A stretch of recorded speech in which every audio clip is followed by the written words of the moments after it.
Todo mundo ligado. Olá, esse é o Nobel Explica. Eu sou o professor Arnaldo, sou professor de História aqui do Colégio Nobel. E a gente vai estar trabalhando com um assunto bem interessante, pelo menos eu acho, né? Que é o assunto de Grécia, tá? Mas a gente não vai falar da Grécia atual, dos problemas que estão acontecendo na Grécia atual. Nós não vamos ainda, né, pelo menos nessa aula, abordar o problema com a Grécia e a União Europeia. A gente vai falar da Grécia Antiga. Como a Grécia Antiga é um assunto, digamos assim, longo, né, a gente vai quebrar em duas aulas. Primeiramente, a gente vai falar dessa aula, que a gente vai falar das origens do povo grego até o período arcaico. A gente vai começar a falar do período clássico, mas isso vai ser assunto para uma outra aula. Pois bem? Bom, nesse mapa aqui, o que a gente vai observar? A gente tem o seguinte aqui. Nós temos aqui, né, na parte onde está o amarelinho que está com riscadinho, nós chamamos de Antiguidade Oriental, que é o Egito, a Mesopotâmia, né, a região da Índia, Pérsia, China. O que nós vamos estudar, o que mais aparece na sua prova de vestibular? É a Antiguidade Clássica Greco-Romana, ou seja, de Grécia e Roma, né? Então daí nós temos aí a divisão para você, tá certo? E quando a gente está falando, né, da civilização grega, a gente tem que pensar na sua localização, que é na Península Balcânica. Ela recebe esse nome porque posteriormente foi ocupada pelos povos Balcãs.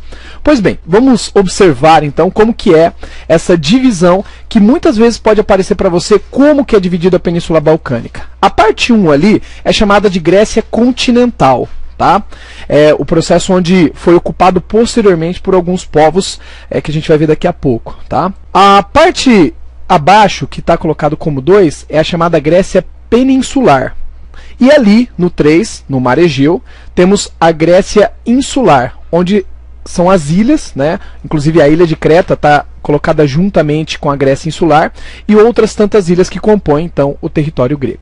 Vamos falar da história e da natureza então. A organização política administrativa da Grécia Antiga, ela é organizada através da polis, né? Através da cidade-estado. A cidade-estado era uma cidade que funcionava como se fosse um país. E por que dessa organização?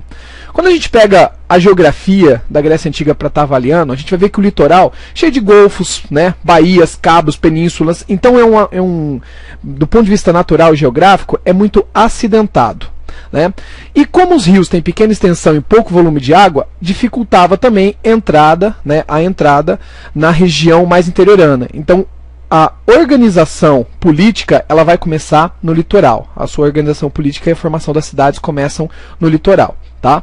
Os períodos que existem, né, dentro da Grécia Antiga é o período homérico, o pré-homérico, perdão, o homérico, arcaico, clássico e helenístico. Para essa aula são esses destacados para vocês: o pré-homérico, o homérico e o arcaico, que nós vamos estar observando aqui. O primeiro período, então, é o período pré-homérico, de 2500 a 1200 a.C. Aí a gente tem que prestar atenção no seguinte: essas datas, gente, primeiro, lembrando que não precisa você precisa ter uma atenção com datas. Datas não é para se decorar, você tem que ter uma atenção em relação à periodização, para você se localizar na história. E essas datas, elas funcionam para que a gente possa se localizar, para que a gente possa perceber, né, onde que nós estamos trabalhando. Então 2500 não é uma data precisa, é aproximadamente 2500 a aproximadamente 1200 a.C. Tá? Então é o momento de povoamento da Grécia, caracterizado pelas invasões dos povos arianos, conhecidos como aqueus, eólios, jônios e dórios. Tá certo? Então vamos lá, período pré-homérico.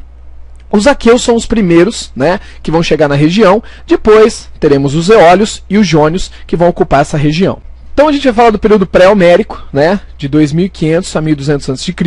Lembrando que essas datas não são datas, vamos colocar assim, precisas, né, são aproximadas. E lembrando você também que decorar a data não é interessante. O que é interessante é você saber período pré-homérico, então, de 2500 a 1200 a.C. Tá? Gente, presta atenção no seguinte: essa data não é algo, digamos assim, específico, foi a partir de 2500. Isso é aproximado. Então o que nós encontramos aqui? Encontramos uma ideia de periodização. Então você, quando você encontra essas datas, é para você se localizar na história.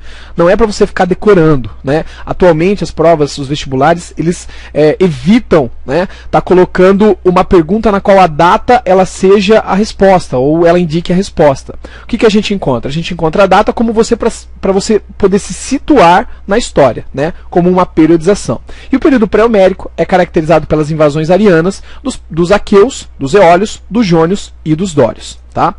Então, o período pré-homérico, vamos lá. O primeiro povo que vai chegar são os aqueus, né? Posteriormente os eólios e depois os jônios. A situação vai acontecer o seguinte, porque posteriormente a gente tem a entrada dos povos dórios. E não foi uma situação muito pacífica, né? Os povos dórios, eles tinham o domínio do metal, e isso acabou possibilitando o surgimento, né, de um conflito muito intenso nessa região. E essa chegada dos dórios ocorre por volta de 1200 a.C. É interessante a gente citar também a civilização cretense, né, ou também chamada de civilização minoica, que é o pessoal que vai estar ocupando a ilha de Creta, os aqueus, basicamente, que vão ocupar a ilha de Creta, que é uma civilização que vai se organizar através, né, de uma organização comercial chamada de talossocracia. Tá? Ou seja, quem comandava, né, quem organizava o poder dentro da ilha de Creta era o pessoal que dominava o comércio. Tá? Então isso acabou surgindo vamos colocar assim, uma premissa para que posteriormente Atenas tivesse uma característica comercial. Uma coisa interessante também é que muita gente pensa assim, como que surge, né, a ideia do alfabeto grego, né, da escrita grega? Ela tem uma origem também com os cretenses, porque eles já tinham uma escrita silábica, tá? Com origem, né, que tinha uma origem lá dos povos orientais. Tá certo? Então vamos lá. Civilização creto-micênica. Então os cretenses, comércio marítimo, tassalocracia, poder nas mãos da elite comercial, e os micênicos, né, vão tomar a Grécia continental, os aqueus, e vão assimilar alguns seus valores que vai posteriormente fazer com que os povos da Grécia Antiga, né, tenham essas características dos povos micênicos também. Tá? Aqui a gente tem um destaque bem interessante, que é o Palácio de Knossos, que é um dos maiores palácios que a gente tem na Antiguidade, que foi idealizado pelo rei Minos. É daí que a gente tem uma ideia do Minotauro, porque, segundo dizem, né, hoje a gente só tem algumas coisas das ruínas, mas segundo dizem, esse palácio ele era composto por um labirinto para proteger a entrada, enfim, né? E dizem que dentro desse labirinto havia um ser mitológico, né? Um ser monstruoso, na qual posteriormente ficou conhecido como Minotauro. Vamos lá então? Então vamos observar aqui as invasões indo-europeias. Primeiro a gente está falando de indo-europeu, a gente pensa indo-região oriente, tá? Então quando a gente fala indo-europeias, é o pessoal que vem do oriente. Esses povos aqui, jônios, eólios, dórios e os aqueus, tá?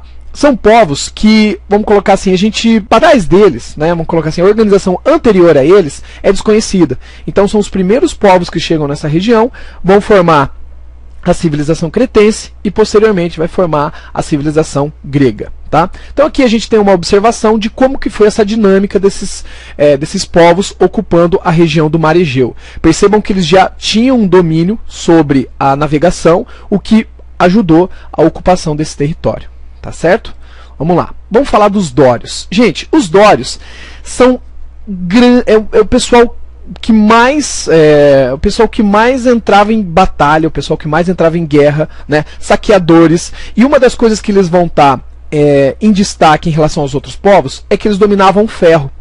Os outros povos que estavam ali, eles dominavam o bronze. O bronze era utilizado para fazer coisas utilitárias do dia a dia. Já o ferro era utilizado para guerra, né? Então, com isso, eles conseguiram um grande destaque sobre esses outros povos. Tá? Aí a gente tem a invasão dórica, né, que a gente já tinha comentado, 1200 a.C. E daí o que vai acontecer? Com a invasão desses povos dórios, a gente vai ter a chamada primeira diáspora grega. Tá? Então esses povos vão chegar para outras regiões, vão ocupar outras regiões dentro da Grécia Antiga e vão ocupar também regiões que fazem parte, que saíam um pouco da Península Balcânica, inclusive ocupando a região que posteriormente foi o Império Romano, né? Foi a República Romana, depois o Império Romano. Então vamos observar aqui. Então a gente tem a primeira diáspora grega, século XII a.C., né, 1200 a.C. Essa segunda diáspora a gente vai comentar daqui a pouquinho, tá? Então a primeira diáspora grega, se você observar ali a flechinha amarela, o que a gente vai ter? A gente tem a Grécia, né, se deslocando, os povos que estavam na chamada Grécia peninsular, lembra lá da nossa divisão, ocupando a parte interiorana da Grécia e também chegando até a Ásia Menor. Tá? Então isso foi possibilitado por conta, né, da invasão dos povos dórios. Eu acho interessante aqui também relatar a questão da palavra diáspora, porque em alguns momentos a gente encontra questões que eles relacionam essa palavra. Então o que é uma diáspora? Diáspora é dispersão de uma população. É a partir do momento que você tem uma grande quantidade de pessoas e essas pessoas se espalham por uma região. Pode ser diáspora grega, pode ser diáspora judaica, né, na qual os judeus se espalharam pelo mundo. Existe também a diáspora dos ciganos. Existe uma série de diásporas de povos que se espalharam pelo mundo.